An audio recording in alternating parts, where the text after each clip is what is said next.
Bonjour Philippe Toussignan. En préparation pour votre présentation au symposium de la chaire UNESCO des CEMET 2021, merci de participer à cette entrevue. Pouvez-vous nous parler de vous? Oui, je suis conseiller principal à EduConnexion, un organisme qui dessert des milliers de jeunes et moins jeunes en éducation à l'éco-citoyenneté globale, mondiale.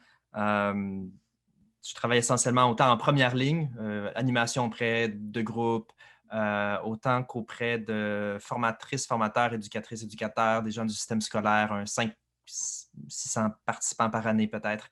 Puis, spécialement, là, les derniers temps, je travaille aussi beaucoup sur les réformes de cursus scolaire ici et à l'étranger.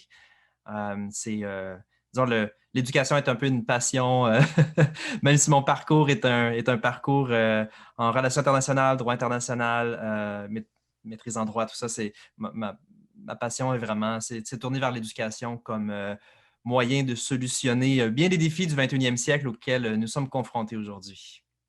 Merci. En parlant de ça, quelles sont vos préoccupations en lien avec votre pays, votre région en ce moment? Oh, euh, que ce soit les enjeux d'inclusion, de cohésion sociale, je pense que pour moi, ce qui m'apparaît comme étant le plus central, c'est vraiment euh, l'enjeu de réussir à créer un tissu social cohésif suffisamment fort qui puisse maintenir et défendre en son sein tous ses membres. Puis je pense qu'en ce moment, on n'y arrive pas vraiment ou pas efficacement.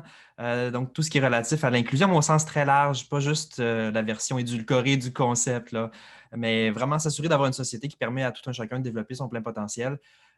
Et ça, c'est à la fois une vision qui, pour moi, m'inspire, mais c'est aussi ma grande préoccupation. Donc, lorsqu'on parle de racisme, lorsqu'on parle de, de, de, de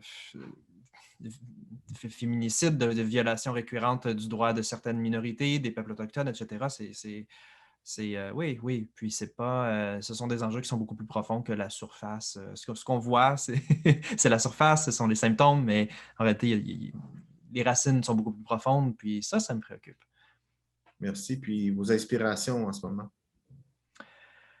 Ah, mes inspirations sont de toute nature, je dirais. Une, euh, une phrase qui m'anime bien, qui m'a été confiée par une amie, mais qui provient en réalité de Vandana Shiva. C'est notre travail en éducation, ou en fait notre travail, c'est pas nous défendons pas la nature, c'est la nature qui se défend. Et une phrase qui m'inspire au quotidien depuis que je l'ai entendue, de me rappeler qu'on fait partie d'une mécanique beaucoup plus globale. Donc ouais, ça m'inspire beaucoup. Après, au quotidien, je dirais, ce qui m'allume et ce qui m'inspire toujours, c'est euh, l'impact du travail, être capable d'évaluer le ressenti au quotidien de ce que ça change, de ce qu'on voit, un peu l'effet papillon de le petit battement d'aile ici qui crée un ouragan plus loin. Et ça, je n'ai pas toujours l'occasion de le voir au quotidien parce qu'il y a beaucoup de travail que je fais qui est de très longue haleine, surtout quand on pense aux réformes de cursus ou tout ça. Mais à chaque fois que j'en ai l'occasion, c'est toujours des bouffées d'air frais. Puis je pense que j'ai besoin de ça un peu aussi, un peu plus au quotidien là, pour réussir à me maintenir à flot à travers les défis. Défis, ouais. Ouais, ouais. Je vous remercie beaucoup, M. Philippe Toussignan, pour cette entrevue. Un grand plaisir. Merci à vous.